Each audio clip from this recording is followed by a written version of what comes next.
Bem, na aula de hoje, né, a gente vai, como a gente tinha combinado, né, a ideia era a gente ler o texto Goffman, o capítulo Representações do livro A Representação do Eu na Vida Cotidiana, né? E a ideia era tentar levar a sério uma pista que a Gia Tolentino deu, né, sobre porque no ensaio que a gente leu dela, né, que é o Eu na Internet, ela fala que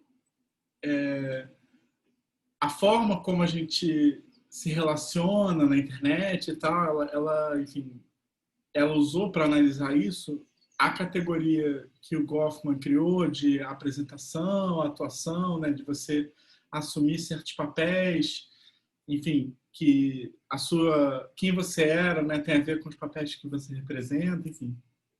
Então, dando continuidade nessa investigação, eu achei que o próximo caminho interessante seria tentar entender o que é, então, isso que o Goffman tenta elaborar, né?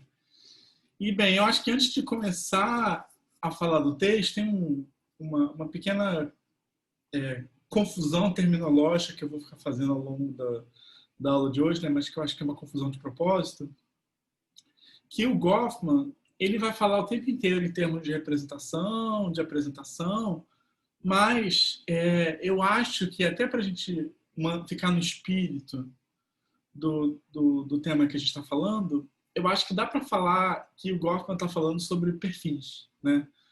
Ou seja, avatares, enfim, que o que está sendo elaborado na nossa vida social são diversos perfis que a gente mobiliza de acordo com a situação, de acordo com o contexto, de acordo com quem a gente está lidando, né? Então, eu acho que se eu falar dessa forma meio, se eu misturar as coisas, né, se eu usar essa expressão que o Goffman não usa, eu quero que vocês saibam que é de propósito, né? Então, assim, retomando, né, basicamente uma coisa que a gente viu na semana passada, os perfis, né, o que a Gia Tolentino vai fazer vai ser tentar mostrar o que significa dizer que a internet ela é enfim, pelo menos assim, as redes sociais, né, que é essa estrutura que a gente está mais envolvido, né, que é mais predominante, o que significa, aliás, que mundo aparece a partir do ponto de vista do perfil pessoal, né? Ou seja, como é que a gente funciona, como é que a gente se comporta, quais são as tendências que são elaboradas a partir do momento em que o perfil pessoal se torna o centro da nossa experiência nas redes sociais, né? E na semana passada a gente viu, né, alguns dos elementos que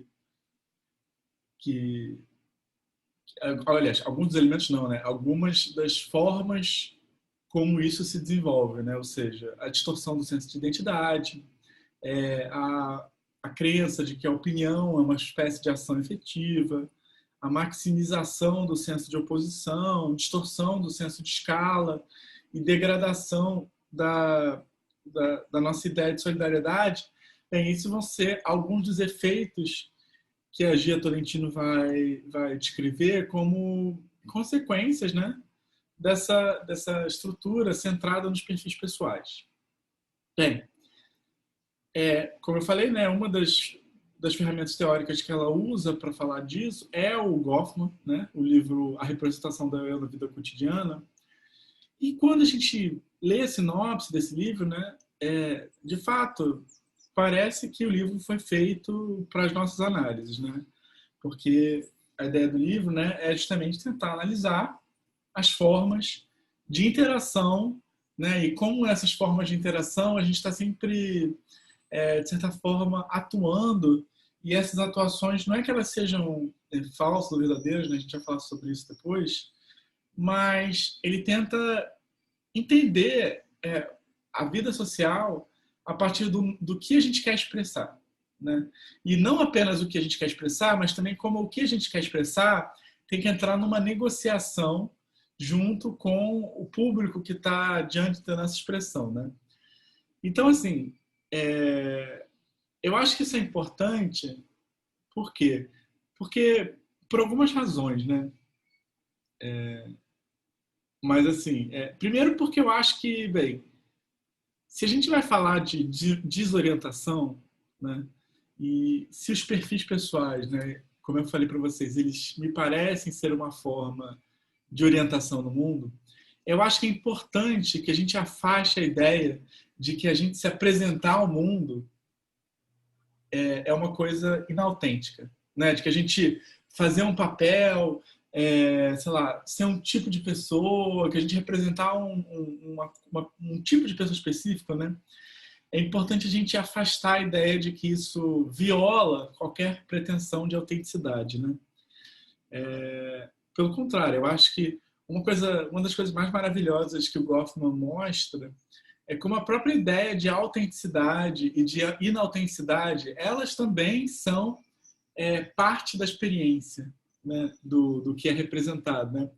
Inclusive tem uma frase maravilhosa do Goffman que ele fala que a impressão de autenticidade, a impressão de espontaneidade, ela é, digamos assim, um trunfo, né, e uma carta na manga da pessoa que está representando um papel autêntico, né?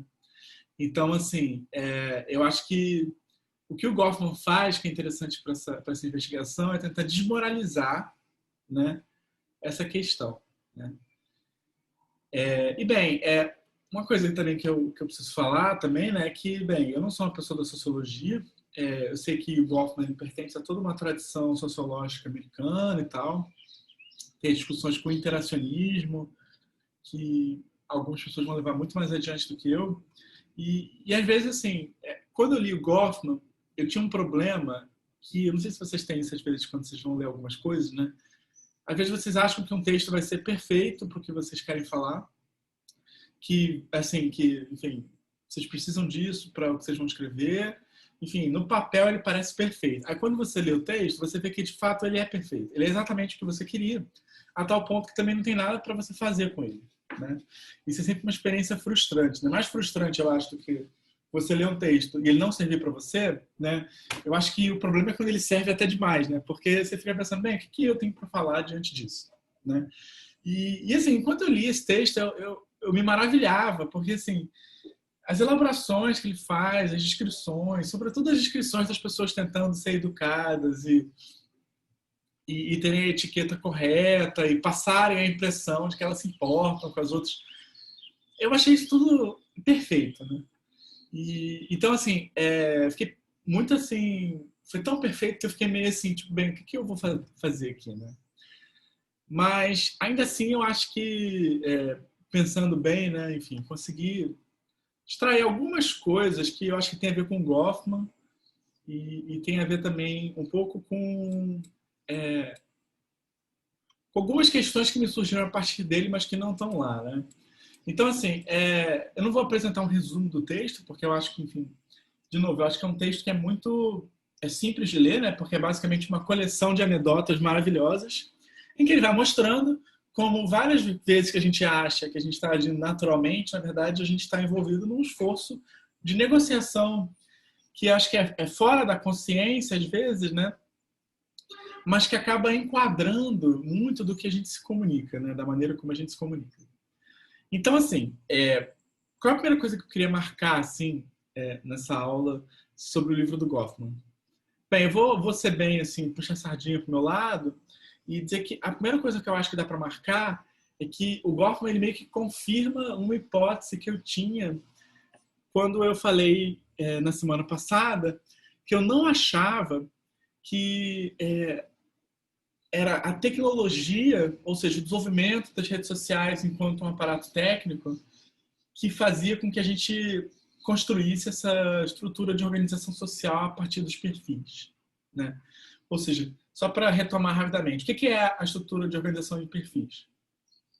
É uma estrutura em que a gente lida com outras pessoas e a finalidade dessas interações acaba sendo que a construção e a elaboração e a singularização da forma como a gente aparece no mundo, né? Quando a gente está na internet, é um elemento fundamental, ou seja, não é um elemento marginal, cuidar da imagem que a gente passa. E o que o Goffman faz no livro dele é justamente fazer inúmeros relatos, enfim, análises sobre as formas como nós cuidamos com as nossas formas de expressão, né? Então, assim, não é uma inovação técnica, né, que cria, eu acho, esse mundo a partir do perfil, né?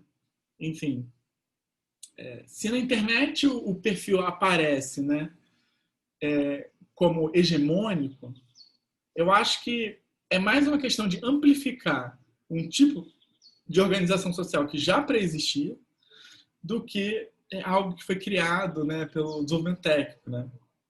Ou seja, na verdade a gente pode até inverter as coisas, né? Pode dizer que a rede social conseguiu pegar, né, dar certo, porque ela consegue captar um fenômeno que já estava existindo, né, que já era operante, né, que é o quê? Que é a ideia de que a forma de expressão de quem nós somos é um papel fundamental da forma como a gente se comunica e se relaciona entre si, né? E assim, o livro do Goffman, ele não vai fazer uma genealogia disso, ele não vai dizer como que se gerou uma sociedade em que os perfis ou as atuações são um elemento central. Ele não vai fazer isso. Ele vai simplesmente, né, recolher e analisar as inúmeras estratégias e procedimentos envolvidos nesse tipo de mundo, né? Mas eu acho que o fato de que é um livro que foi escrito em 1959, isso é algo que corrobora, pelo menos, ainda que não justifique plenamente, com a ideia de que essas estruturas pré-existem à internet, né? Então, eu acho que, assim, o material e as análises do Goffman, eles meio que comprovam, pelo menos, que não estaria tão errado em supor que isso não é algo completamente novo, né? O que a internet faz, essa é a minha hipótese, é que ela dificulta ainda mais a desorientação, o que acaba ocasionando uma modificação nas estratégias para lidar com isso, né? Então, assim, não é que a estrutura de uma, digamos assim, vida social centrada em perfis é criada. É que a maneira como a gente se relaciona e lida com essa estrutura centrada em perfis se altera, né? E bem, eu acho que aqui já dá para encaminhar com uma outra coisa que é importante, que é o valor metodológico, eu acho, que a gente pode encontrar na obra do Goffman, né? Não sei se vocês chegaram a ler o prefácio. É um prefácio curtíssimo, né? Enfim, tinha 2 páginas. Eu devia ter passado para vocês, até porque era muito curto. Mas tem uma coisa que ele fala ali que a mim me interessa, pelo menos, né? Que ele deixa bem claro que essa análise não é exaustiva. Ou seja, ele fala aqui, eu vou citar, o que ele está querendo trata-se de analisar a maneira pela qual o indivíduo apresenta, em situações comuns de trabalho, a si mesmo e as suas atividades às outras pessoas, os meios pelos quais dirige e regula a impressão que formam a seu respeito e as coisas que pode ou não fazer enquanto realize seu desempenho diante delas. Ou seja, o que eu acho que o Goffman faz, e que é interessante marcar, é que não é que a gente é um perfil apresentado, né? Que a gente não é um perfil que se apresenta, mas ser um perfil é uma das coisas que nós somos.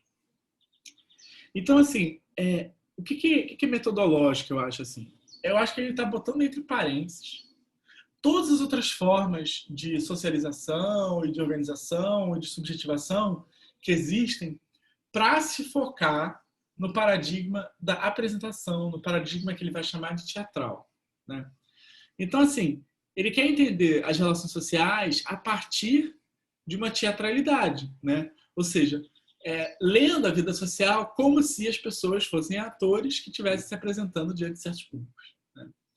É quase como se ele falasse, bem, vamos ver o que acontece se a gente lê uma série de fenômenos sociais a partir da ideia de que, em algumas circunstâncias, a gente se apresenta, né? Em algumas circunstâncias, a gente está simplesmente fazendo um papel. E fazer esse papel é também um elemento central da socialização, né?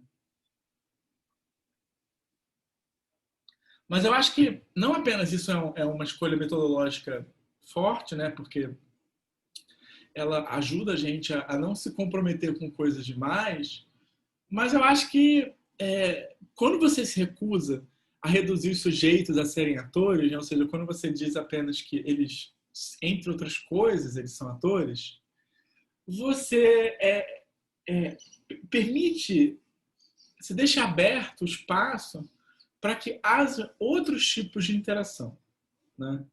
Então, assim, tem outras formas de organização social que não passam necessariamente ou não completamente pela forma como a gente se apresenta, né? Ou seja, eu acho que isso é interessante até para a gente pensar a ideia de autenticidade. Porque se a gente pensa a ideia de autenticidade, se a gente quer preservar a ideia de autenticidade, a gente diria, não, a gente tem que acabar com a representação e ir em direção ao nosso verdadeiro ser, né? Que estaria para além da representação, para além do perfil que a gente tem que ser honesto, blá, blá, blá. Mas o que ele faz é uma coisa que é interessante, que ele vai dizer, bem, primeiro, a representação é uma forma de nós mesmos, enfim, ela é parte do que somos, mas não tudo. E, por outro lado, toda essa ideia de autenticidade que a gente tem, ela é uma miragem criada pela própria estrutura de representação, né? Então, assim, a gente evita, eu acho, cair na ideia de que essa apresentação, essas formas de expressão, que elas mascaram uma identidade que a gente deve ir em direção, né? Enfim, então, a autenticidade e a inautenticidade, a originalidade, elas deixam de ser um valor em si mesmo e se tornam, digamos assim, mais um elemento da estrutura de expressão, tá? Bem, estou falando aqui, né, de apresentação, do perfil, né, nesse sentido, de teatralidade. O que é isso, né? Enfim, eu meio que comecei falando disso, mas eu evitei falar isso no início, né? Bem, a apresentação é uma ideia interessante do Goffman, que ele vai falar que, bem, quando a gente se comunica com as pessoas, a gente está sempre, enfim, dizendo algo, né, sobre a situação, né? E esse dizer algo, eu acho que é uma coisa bem vaga, né? Porque, assim, em algumas situações o dizer algo é uma ordem, em algumas situações é uma opinião, em algumas situações é uma negação, em algumas situações é simplesmente uma expressão de um sentimento interior, em outras é um juízo sobre outras pessoas, sobre coisas, enfim. Tem muitas formas da gente dizer algo, né? Da gente definir uma situação, né? Mas o que o Goffman vai marcar, e eu acho interessante, é que você tem um elemento enfim, dessa comunicação que pode ser transmissão e um elemento dessa comunicação que pode ser emissão. A transmissão, o Goffman vai falar, geralmente ela é verbal. Ou seja, né, tipo assim, quando eu estou aqui falando com vocês, o que eu estou transmitindo são as palavras, são os sentidos, são as ideias do Goffman, né? É tudo isso, né? Geralmente isso é verbal, embora não sempre, né? Às vezes eu estou transmitindo a partir de gestos, né? Gestos, eu não estou nem falando de linguagem de sinais, porque eu acho que isso é outra coisa. Mas se eu estou fazendo gesto, né? Tipo assim, apontando ali, ou sei lá, apontando algo em mim, tipo, olha isso aqui, olha pro meu nariz, enfim. Isso também está transmitindo alguma coisa, né? Sobre a situação. Mas, além disso, a gente teria uma coisa que a gente pode chamar de emissão, né? E o que é emissão? A emissão, bem, se a transmissão é o conteúdo, a gente poderia, verbal, geralmente, a gente poderia supor que a emissão é tudo que não é verbal, né? Mas eu acho que isso não é um bom corte, eu acho que o Goffman também não fala isso. Eu acho que a emissão, assim como a transmissão, ela vai dizer algo sobre a situação, né? Mas o diferencial é que eu acho que a emissão é a comunicação que acontece nas margens. Ou seja, fora do enquadramento da mensagem explícita. Se eu quisesse ser ainda mais assim radical, eu diria que a emissão é o que possibilita que a gente enquadre uma transmissão, né? São os sinais que indicam para a gente, né, geralmente sinais não verbais, como que a gente deve entender aquela frase, aquela frase, aquele conteúdo, aquela mensagem, né? Agora, só para marcar, porque que eu acho que não é apenas essa emissão, ela geralmente ela é não verbal, né? Pode ser o quê? Posso estar usando uma certa roupa que vai indicar que eu devo ser lido de uma certa forma, né? Então, por exemplo, se eu estou ali num tribunal, um exemplo bem mocorongo, mas se eu sou um tribunal, estou no tribunal e eu uso um terno, o que eu vou falar, e eu sou um advogado, vai ser considerado. Se eu tivesse lá, se eu tiver de bermuda, eu não vou poder nem entrar no tribunal, né? Mas se eu tiver desleixado, sei lá o quê, ainda mais por todas as situações de decoro que vou ter naquele ambiente, é bem provável que as partes ali vão me avaliar negativamente porque eu estou quebrando com o que se espera da minha imagem. Mas não é apenas isso, né? Eu fico pensando naquela linguagem horrível dos advogados de ficar falando... Enfim, eu não consigo nem imitar. Mas assim, vocês já ouviram um advogado, enfim, tem até amigos que são, mas é quase como se assim, eles falassem naquela linguagem, porque falar naquela linguagem fosse a forma deles avisarem indiretamente do tipo assim, estou falando em advoguês, né? Gente, o que eu estou falando deve ser entendido nesse sentido, né? Tanto que geralmente uma coisa que acontece que como o advogado tem um jargão muito intenso, né? Não só o advogado, né? Tem outros grupos que também têm jargões, né? Os canalistas também são cheios de jargões, marxistas também são cheios de jargões. O pessoal da filosofia tende a ser também cheio de jargão. Enfim, cada ambiente costuma ter seus jargões, né? Mas o problema é quando você tenta aplicar quando você está numa outra situação e a pessoa está te falando naquela língua que certamente não é daquela situação, né? Ela começa a mandar o quê? Sinais que não fazem sentido para o papel que está sendo representado. Se você está, sei lá, tomando uma cerveja com um amigo seu que é advogado e ele começa a falar daquele jeito, você fica meio irritado, porque você fica assim, porra, não é o momento. Tem um momento, mas esse não é o momento, né? Então, assim, só estou falando isso para dizer que os sinais também de emissão, né, também podem ser é, é, verbais, né? Enfim. Então, assim, agora, né, falei, transmissão seria, digamos assim, o centro da comunicação e a emissão ela estaria nas margens, né? Ela estaria enquadrando esse discurso. Mas, assim, isso não significa que ela é menos importante, né? Evidentemente, eu acho que já dá para entender aqui que a emissão, muitas vezes, ela vai ser aquilo que vai dar a chave de como uma situação deve ser lida, né? E assim, vou falar uma coisa de novo, muito mucoronga, né? Imagina que eu fale assim, sei lá, uma situação que vocês já devem ter passado, porque quem nunca, né? Enfim, alguém está falando algo com você está distraído, né? Porque acontece, às vezes a gente está distraído, às vezes não é por mal. E aí a pessoa fala, você não está prestando atenção no que eu estou falando. Aí, assim, se você for uma pessoa menos esperta, talvez você se dê mal ainda. Mas se você for uma pessoa como eu, que é uma pessoa que se distrai constantemente, você já tem um mecanismo de defesa com isso, que é o quê? Você repete imediatamente o que a pessoa falou. Não, você falou isso, isso, isso e isso. Qual é o problema? Né? Sim, eu estava prestando atenção no que estava falando. Só que eu reproduzi de um jeito tão mecânico que é óbvio que eu também, no momento em que eu estou meio que fazendo isso para me defender, eu já estou mostrando que eu estou reproduzindo isso de uma certa forma, que não é a forma que geralmente a gente reproduz quando a gente está prestando atenção, né? Porque eu repito mecanicamente, é muito engraçado assim, isso que eu faço. Né? A pessoa fala, não, você não prestou atenção. Eu repito exatamente o que a pessoa falou, mas de um jeito que também fica claro que eu jamais faria isso se a pessoa, digamos assim, eu jamais faria isso, né, se eu não tivesse distraído antes, né? E é engraçado isso, né? Porque assim, isso funciona com muitas pessoas. Agora, as pessoas que convivem comigo, né, tipo minha namorada, quando eu faço isso com ela já sabe, né? Tanto que eu fico assim, eu faço isso porque já é um mecanismo de defesa, né? E aí vira uma coisa assim, tipo, que, bem, é óbvio que eu não prestei atenção, né? E ela olha pra minha cara com cara de tipo, eu provei que você está certo. E aí, enfim.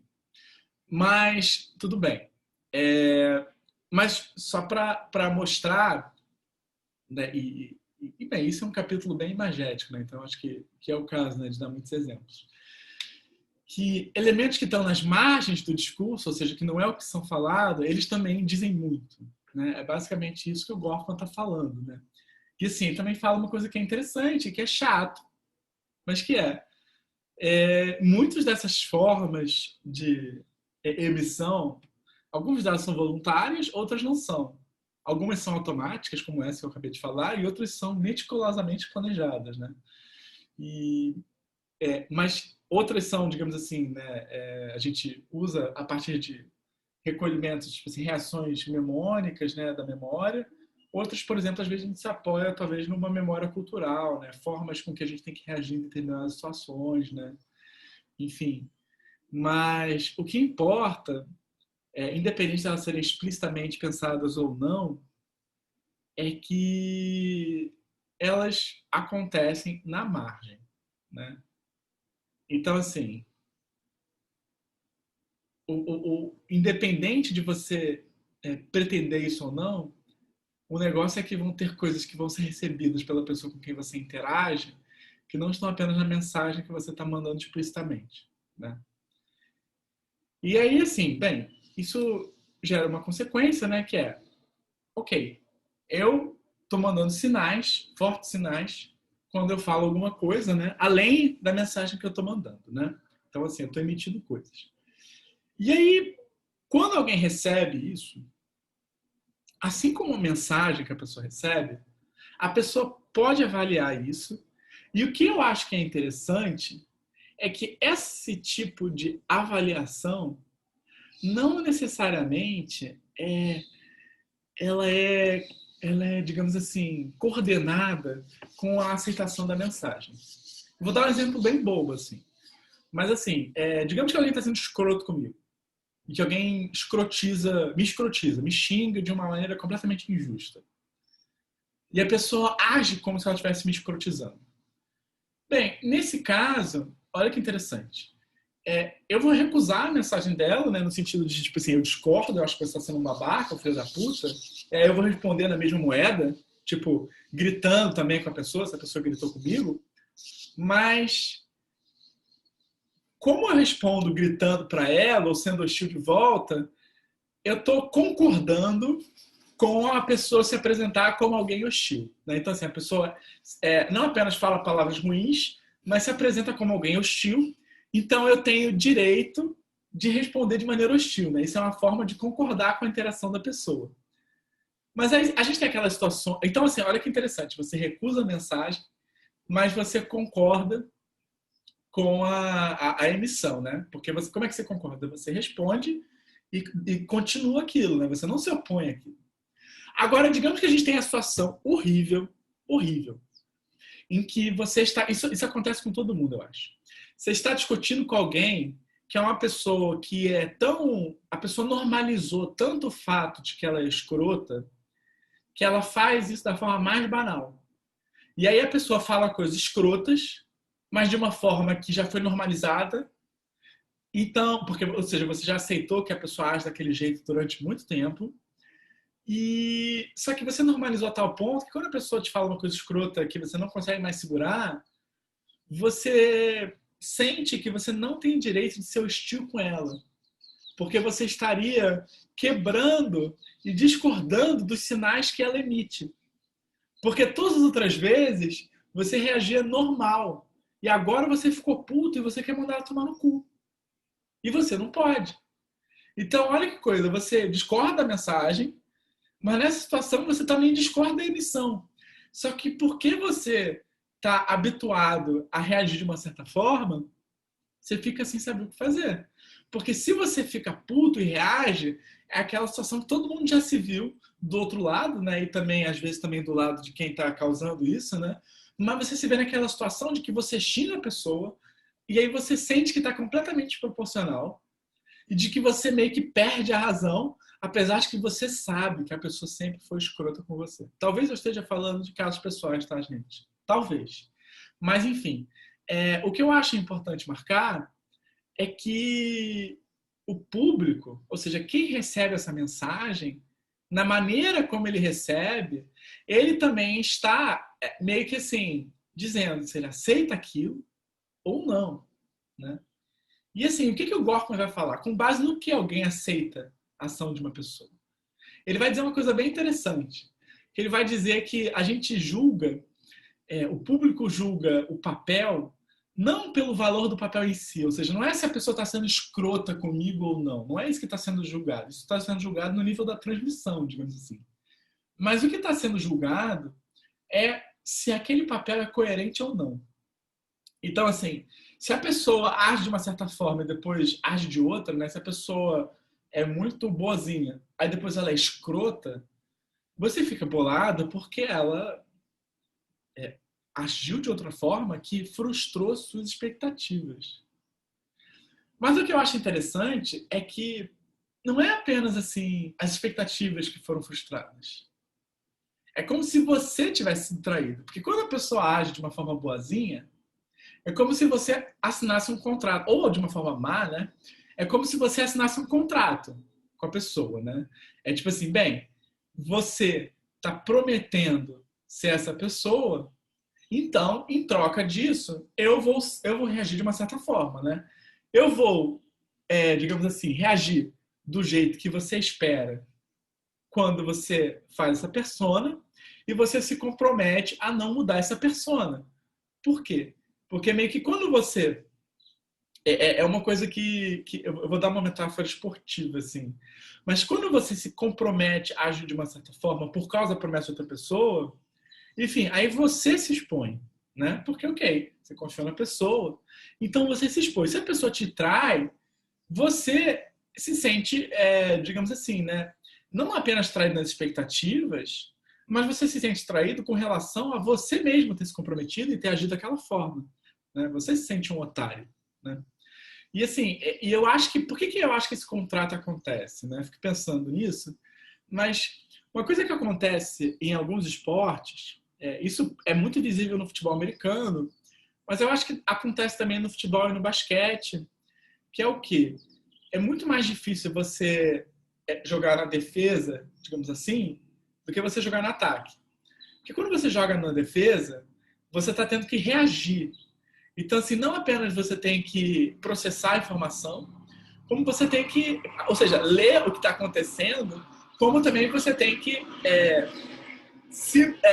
digamos assim, né? O avião está passando. Como você tem que alterar a maneira como você vai agir a partir do que você lê. Quando você está atacando, ou seja, quando você está sendo emissor, você não precisa se preocupar, porque o plano está na sua cabeça, né? Você vai atacar e você descansa menos, porque você tem algo menos a fazer, né? Então, assim, quando você meio que produz um desvio, você acaba, digamos assim, dando mais trabalho para quem está lidando com você, né? E claro, no esporte o objetivo é isso, né? Porque você quer pegar a defesa desprotegida, né? Você quer que eles achem que você vai fazer uma coisa e você vai fazer outra. Só que assim, interações sociais é tipo você jogar frescobol, né? É um esporte em equipe, né? Não, se você jogar frescobol e você jogar bolas escrotas pro seu amigo, entendeu? Isso compromete um pouco a relação, né? Do que está acontecendo ali, né? Então, assim, quando você tem essas interações, o público também tem um papel de recusar ou aceitar. Então, assim, às vezes a gente tenta fazer uma coisa e não cola. Não cola por quê? Porque às vezes a gente não está sendo coerente. Então, assim, a pessoa para dar o sinal de que aquilo não é uma forma boa da gente agir, às vezes ela vai entender que engraçado isso, né? E você tava, tipo assim, na seriedade, né? Fazendo aquilo, né? Achando que tava arrasando. E às vezes a pessoa ri, porque às vezes ela até entende, assim, olha, é melhor eu rir do que levar isso a sério. Porque se eu levar isso a sério, eu vou fazer a pessoa achar que eu acho que isso é bom. E não é, né? Às vezes. Eu estou simplificando muitas relações sociais porque eu acho que visibiliza mais, né? Mas, enfim. Então, assim, isso é uma coisa interessante que o Gorton vai falar, né? As expressões, elas são negociadas, né? Então, assim, o público, ele pode dar o seu assentimento e, em troca, quem está emitindo se compromete a não interpretar outros papéis, né? E assim, isso é uma coisa que acontece, você poderia dizer... Então, assim, é por isso que o Goffman vai dizer que a primeira impressão é muito importante. Porque a primeira impressão é o que marca como vai ser uma relação, né?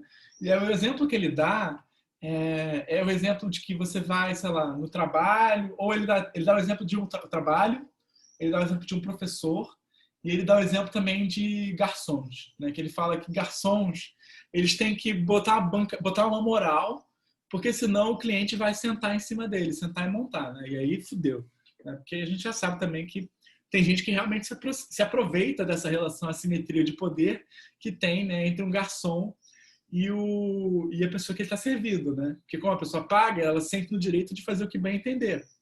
E aí alguns garçons, para se prevenir dessa situação, eles botam a situação tipo assim, eu sou um escroto, né? Eu vou fazer o que eu quero, tu não vai mandar em mim, né? E assim, é um mecanismo de defesa bem interessante, né? E aí o Goffman diz, né, que assim, que é então assim, o que a gente avalia em termos de emissão não é tanto assim se aquela pessoa está sendo boa ou má, mas é se o papel está sendo coerente ou não, né? Mas assim, eu acho que assim, até levando adiante uma coisa que o Goffman fala, a gente não precisa nem dizer que isso é uma coisa restrita à primeira impressão. Porque às vezes, mesmo antes da primeira impressão, a gente também já tem imagens na nossa cabeça de como um papel vai ser, né? Então, por exemplo, se eu vou no médico, eu espero que ele vai me tratar como lixo, né? Que ele vai ignorar completamente a minha presença. Porque todo o histórico que eu tenho de médicos na minha vida é o quê? É as pessoas mal olhando para minha cara, né? Enfim. Então, assim, quando o médico encosta em mim, eu fico assim, caralho, que coisa, que mundo diferente. Ele tentou medir meu pulso, sabe? E assim, é maravilhoso, porque às vezes ele está fazendo uma coisa. Assim, o médico bom, eu acho que é o médico que entende que isso é bom para ganhar minha confiança, sabe? Mesmo que isso não tenha nenhum valor clínico. Né? Eu acho que é importante isso, para eu confiar nele. E essa é a forma dele botar uma primeira impressão, né? Que é quebrando a coerência com o que eu espero. Mas, enfim, só para marcar isso, que essa expectativa, às vezes, ela nem existe apenas nessa interação singular entre eu e uma outra pessoa. Às vezes, ela já está socialmente consolidada, né? Coletivamente consolidada. Então, assim, o que acontece é que nessa relação de emissão, de representação dos perfis que a gente expressa, você tem uma certa negociação. E o que, digamos assim, se negocia é que quem está emitindo diz: eu me comprometo a ser esse papel, né, a não mudar esse papel, e você vai agir de acordo com esse papel. Né? Por quê? Porque quem escolhe o papel é quem está emitindo. Né? Então, assim, é uma troca. Eu me comprometo a não mudar de papel se você levar a sério meu papel. Né?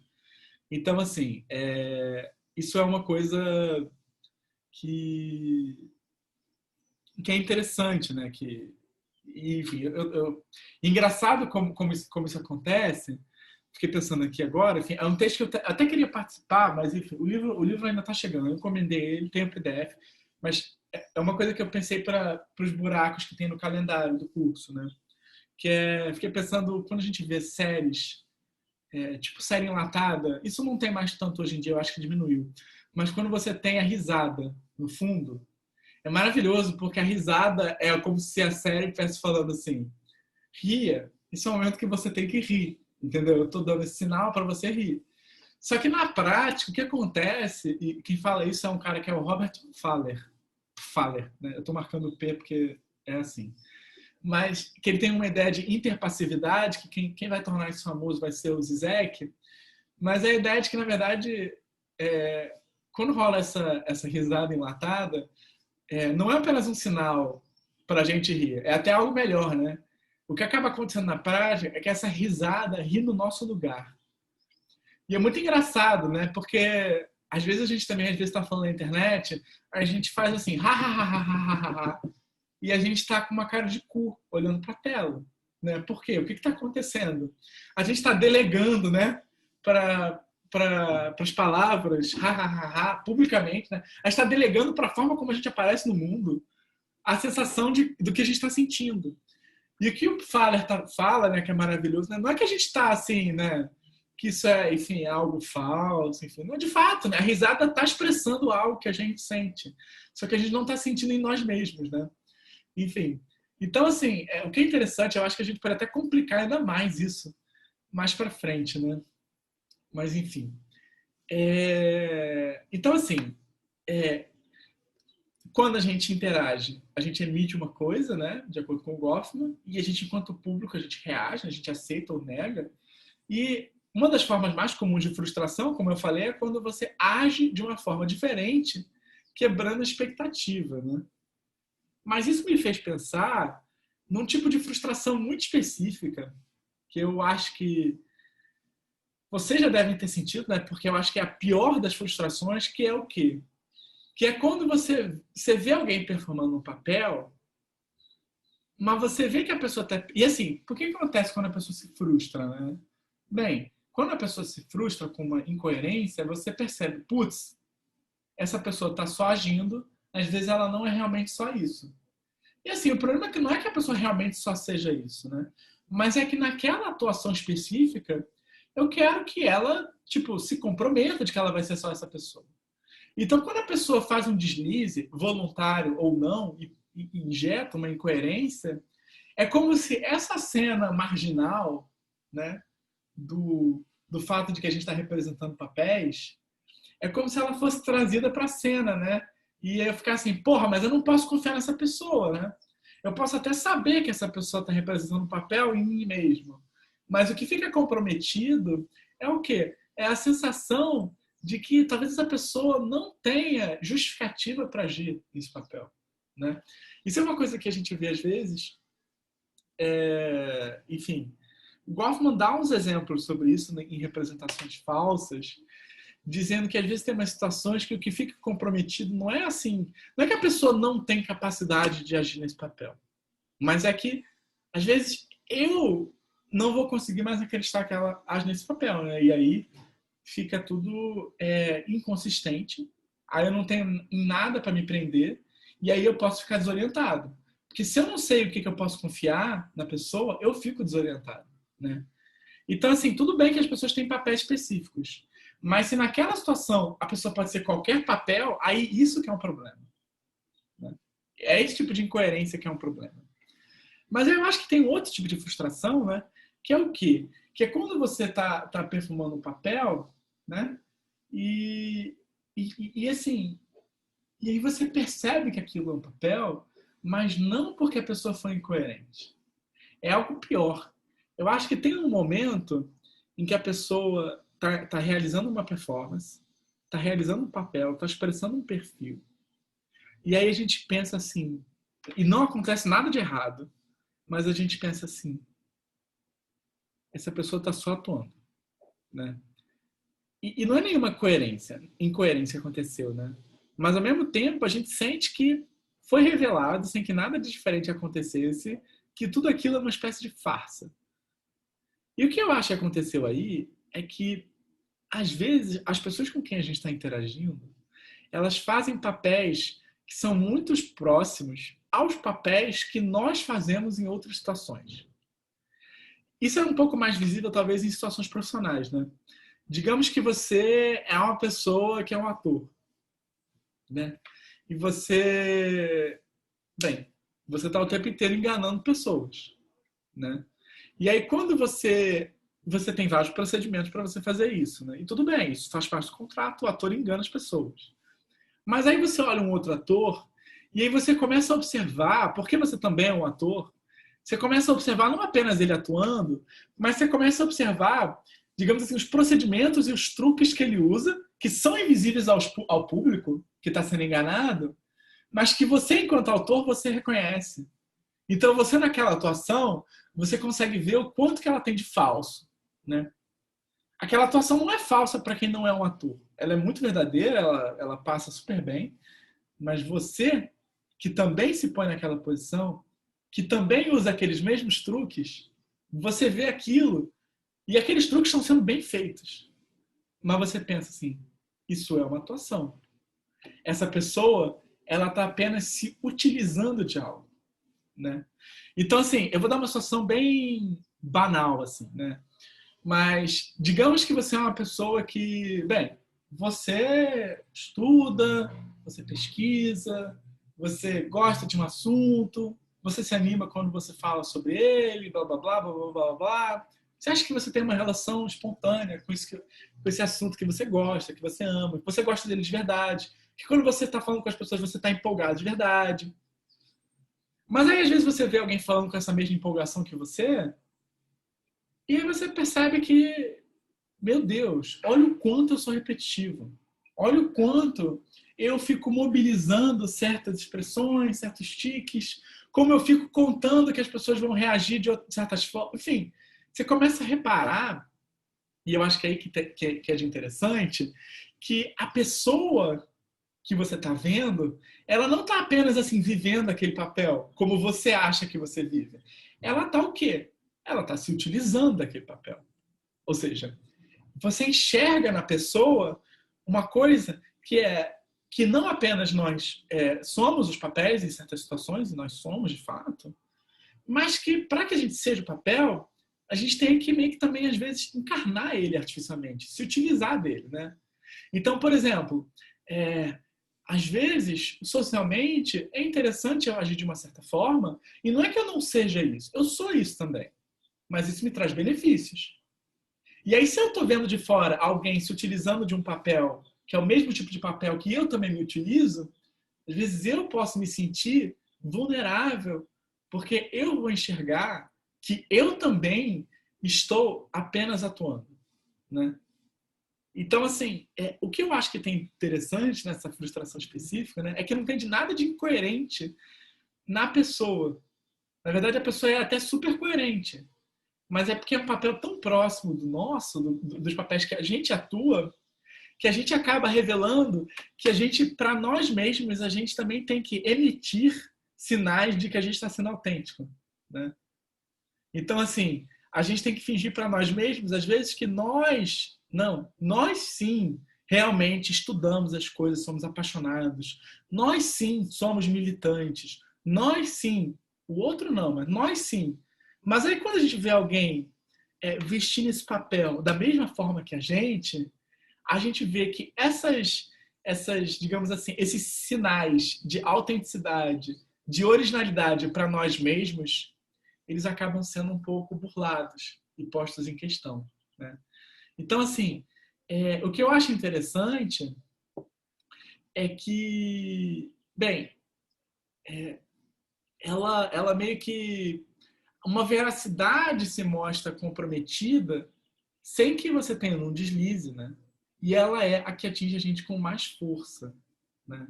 Por quê? Porque quando esse véu é quebrado pela performance do outro, a gente precisa lidar com o fato de que muitas das coisas que a gente toma como autênticas são papéis, né? Que o ar de autenticidade é construído no papel. Só que assim, e eu acho isso que é o difícil, né?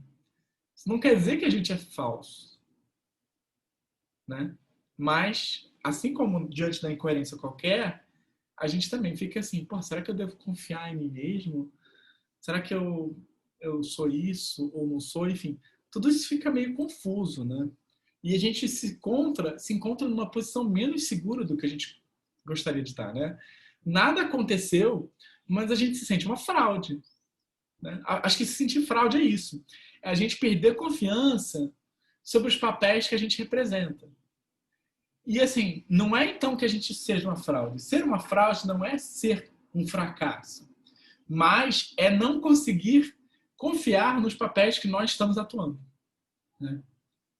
Só que aí qual é o problema? Como às vezes, muitas vezes nessas situações, o gatilho para essa sensação de fraude é a performance do outro, o que a gente faz? A gente acaba hostilizando o outro, né? Enfim, eu não sei vocês, mas isso é uma coisa que acontece comigo com frequência, né? Eu fico puto com alguém, puto, absolutamente pistola. E aí, depois de refletir muito, ou conversar com pessoas e tal, eu me toco que, na verdade, eu não tô puto com a pessoa. Claro, eu posso até estar puto com a pessoa, mas eu também tô puto com a pessoa porque aquilo mostra também que eu meio que tô atuando também. E que, às vezes, eu tô fingindo para mim mesmo que eu não tô. E, bem, e aí isso acaba expondo que, às vezes, eu não sou a pessoa que eu gostaria de ser, né? Então, assim, essa sensação de fraude é natural. Eu acho até que, às vezes, ela apareça como hostilidade. Porque, ainda que o outro não tenha feito nada de errado e que ele tenha apenas mostrado pela semelhança que eu também estou atuando, eu acho que isso, enfim, isso é ruim por quê? Porque isso deixa a gente desorientado, né? Para retomar o grande tema que a gente está tô trabalhando aqui, né? Quando a gente sente uma fraude, a gente não pode confiar nos nossos papéis, a gente não tem como se agarrar a nada, a gente não tem como, enfim, a gente fica sem referência, né? Por quê? Porque os nossos papéis são formas de se estabilizar em certas situações. Então, se a gente não consegue confiar neles, a gente fica um pouco desorientado, né? E assim, só para já ir concluindo, né? Até porque já estou estendendo bastante o que eu estava falando, eu acho que uma das consequências que aparecem dessas dinâmicas, né, que eu estou falando, né, de que você emite uma coisa e essa emissão é recebida pelo interlocutor, é que, bem, diante dessa possibilidade, o próprio emissor já vai levar na conta da emissão dele que o que ele vai fazer vai ser recebido pelo interlocutor. Então, assim, quando a gente está interagindo com as pessoas, eu acho que é por isso que a gente tende a ter situações harmônicas, né? Porque a gente não quer estresse, a gente não quer se frustrar. Então, a gente tende já a tomar muito cuidado, regular, antes mesmo da recepção, a nossa emissão, né? Então, assim, é por isso que eu acho que você vai ter uma tendência a não ter, digamos assim, interações completamente incoerentes, né? Porque o próprio emissor já vai procurar apresentar uma imagem de si mesmo que, de certa forma, seja fácil de aceitar, né? E aí o que acontece, né, que a gente vê nesse ponto? É como se a emissão ela está desde o início sendo regulada e controlada, ela própria vai ser um dos elementos centrais da comunicação, né? Apesar de ela estar na margem, ela vai ser fundamental, tanto que as pessoas vão tomar cuidado para que elas não sejam mal interpretadas. É isso que é não ser mal interpretado, em muitos sentidos, né? É a pessoa não ler errado os sinais. E aí, como você acha que isso é uma possibilidade, você já se organiza para emitir os sinais corretos. Vocês veem como a coisa já se adianta, né? A recepção ela é levada em conta antes da própria recepção atual, né? Mas aí eu acho que aqui tem um limite interessante, porque se a emissão está no centro, né? Ela está no centro enquanto margem, né? E eu acho que tem um certo, digamos assim, acordo entre quem está interagindo de que a emissão não pode estar absolutamente no centro. Por quê? Porque se ela está no centro, o que eu acho que você acaba fazendo é transformar a comunicação numa relação metacomunicativa, em que você só tem camadas e mais camadas de sobreinterpretação, de reenquadramento, que são construídas para lidar com o fato de que talvez não esteja nada sendo transmitido fora a possibilidade de se comunicar. Porque o que acontece? A emissão é o quê? É a chave de reenquadramento da transmissão. Então, se a gente leva a sério, se a gente leva até se a gente ultrapassa os limites da centralização, uma coisa é a emissão ser algo importante que a gente leva em conta, ou seja, ser um elemento central da comunicação. Outra coisa é ela sair da margem e estar no centro, né? Ela ser o objeto da comunicação. Quando a emissão é objeto da comunicação, o que você vai ter é apenas infinitos reenquadramentos que estão girando em falso, porque não tem nada sendo transmitido, né? Então, eu diria que, assim, que além do fato da emissão ser central, mas desse sentido marginal, eu acho que tem um acordo entre quem está interagindo de nunca deixar que a emissão se torne o elemento que ela saia da margem e vá para o centro da comunicação, né? Porque eu acho que isso mantém um equilíbrio, né, que permite que a comunicação se realize. Porque se o reenquadramento, se as formas de um interpretar e ler o outro tornarem o centro, o que eu acho que você vai acabar tendo na prática é apenas um jogo de sedução infinito em que nada acontece, né? Porque ninguém está realmente interessado, né? Porque não tem nada sendo comunicado. Então eu acho que é interessante que, de fato, como o Gortman fala, a emissão ela é uma coisa importante na comunicação, ela é central, mas ela é central sempre nas margens, né? Por quê? Porque ela, sem o que é transmitido, não tem nada para ser reenquadrado, né? Bem, e assim, só para agora meio que finalizar, né? Ok, isso é o Goffman, isso são as nossas interações sociais, né? Enfim, acho que tem muita coisa interessante aí. Mas o que isso diz para a discussão que a gente está pensando? Bem, acho que isso é um trabalho ainda assim, né, em progresso, né? Mas me parece que o Goffman consegue mostrar, né, que a gente se orienta a partir das formas que a gente se expressa já no mundo antes das redes sociais. Ele também vai elaborar, enfim, acho que isso é o grosso do capítulo, inúmeras formas e procedimentos que a gente tem para essa socialização, né? Enfim, ele mostra, se a internet é uma amplificação desses processos, o que o Goffman acaba mostrando, eu acho, é quais são os procedimentos específicos que a gente mobiliza nessas interações, né? Então, assim, a impressão que eu tenho na internet é que assumir um papel, ou seja, a gente meio que tentar se fundir o nosso sujeito com um papel específico, acaba se tornando importante num espaço em que a gente tem um público contínuo. Ou seja, né, porque lembra, uma coisa que a gente falou na semana passada é que por conta da estrutura, digamos assim, contínua do feed e do celular e das redes sociais, a gente acaba tendo um público potencial contínuo, que é sempre o mesmo público, sempre esperando, sempre observando, né, e sendo, digamos assim, fiel da balança das nossas ações, né? Mas também eu acho que, além disso, uma outra coisa que a internet traz é o quê? Bem, a quantidade de gente que tem na internet. É muita gente.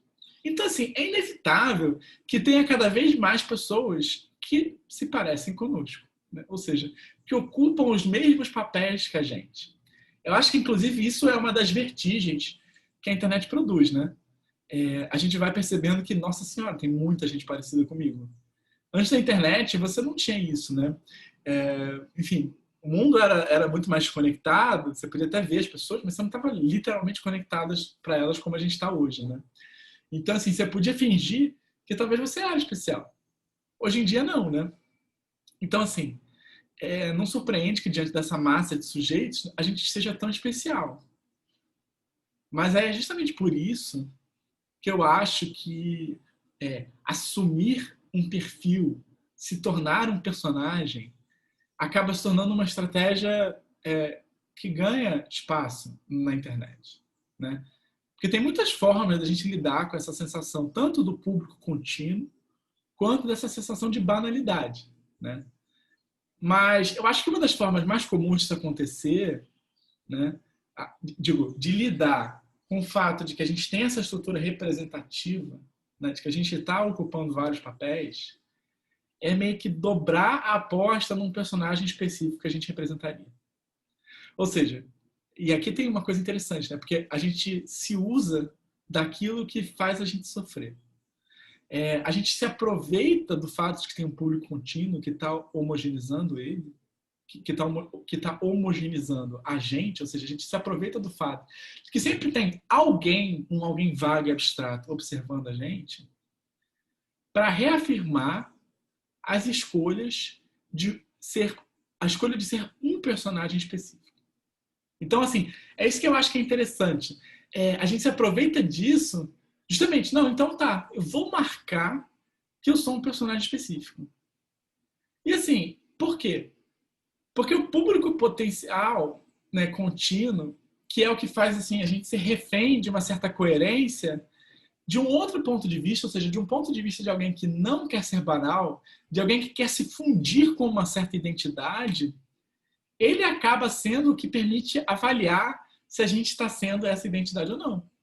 Porque se a gente consegue, digamos assim, ser coerente diante desse público, é quase como se a gente tivesse um sinal. Olha só, de fato, talvez eu não possa afirmar ontologicamente que eu sou esse perfil, mas esse público, ele vê a maneira como eu ajo, ele meio que concorda que eu sou coerente, né, pelas suas reações, pelo engajamento, então eu posso acreditar que eu sou isso, né? Eu consigo, no meio desse mundo desorientado, me utilizar das coisas que me fazem sofrer para pelo menos eu encontrar algo com que me agarrar, né? Então, assim, se eu realizo esse papel, eu realizo esse papel com tanta coerência que eu consigo acreditar que eu sou esse papel, né? E quem é que me garante, que é o fiador dessa coerência? É justamente esse público potencial homogêneo. Então, o que eu acho que tem de interessante aqui, né, não é que eu acho que isso é bom, eu não acho que isso é bom, mas eu acho que você permite que a pessoa encontre uma espécie de solo para que ela possa se orientar, né? Então, assim, independente da fusão ser possível, o que você quer é apenas buscar uma garantia, né, de algo que nunca houve, mas, ou seja, né, ou seja, de que a gente é alguém e tal, de que a gente tem uma identidade. Mas isso foi tornado ainda mais difícil na internet quando a gente se vê diante de infinitas pessoas que interpretam os mesmos papéis que a gente. Mas qual é o custo disso? Bem, já tinha falado, né, que quando a gente entra num contrato de interação, é o quê? Eu me comprometo a não ser outras pessoas para que você reaja da forma que eu quero que você reaja. Só que na internet é tipo, né, enfim, é um, é um acordo com o diabo, né? Que é o quê? Eu vou me comprometer a ser uma pessoa apenas diante de um público abstrato para que eu possa ter algum solo que possa me orientar, né? Para que eu possa ter algum critério para me organizar no mundo, né? Então, qual é o preço aqui? O preço aqui é que você abre mão de todos os outros papéis que você também é, né? E aqui não estou dizendo assim que a gente deve assim avaliar moralmente apenas quem escolhe ser um papel, porque eu acho que isso é uma coisa que aparece por causa da estrutura que a gente vive, né? Que eu acho que amplifica e torna ainda mais necessário a gente tomar certas decisões. O problema, eu acho, é que quando a gente é um papel, só quando a gente decide ser apenas um papel, a gente está ignorando um fato que é que a gente não é apenas um papel, que a gente é muitos papéis, e que se a gente está se forçando a ser um papel, a gente está recalcando uma série de coisas que muito possivelmente vão afetar a gente negativamente, seja, né, tipo, porque a coisa vai ficar aparecendo, forçando, seja porque a gente vai ficar sofrendo com o fato de que a gente é apenas uma pessoa, né? Então, assim, eu acho que esse texto do Goffman, ele é bem interessante, né? Assim, eu sinto que eu não consegui, assim, engajar em detalhes com ele, mas, por outro lado, acho que, pensando bem, né, eu acho que ele até me fez, enfim, deu para a gente retornar para o problema, né, de uma forma que a gente ganhou algo, né, com esse desvio, né? Mas enfim, bem, acho que isso, pelo menos assim, a gente pode começar a discutir agora, né? Essa parte mais expositiva, né, dessa semana acabou e, e lembrando que semana que vem vai ser uma discussão. Então, assim, duas coisas. Na semana que vem não vai ter gravação, né? Porque a ideia é que vocês tragam questões, né? E aí, de fato, eu vou pedir para que vocês tragam questões e tal, né? E que a gente converse e tal. Então, vocês têm um tempo para se preparar. Então, assim, não vai ter nenhum conteúdo expositivo na semana que vem, né? E depois disso a gente vai ter outros textos, mas aí eu posso falar sobre isso na semana que vem, né? Bem, acho que é isso. Deixa eu parar a gravação aqui.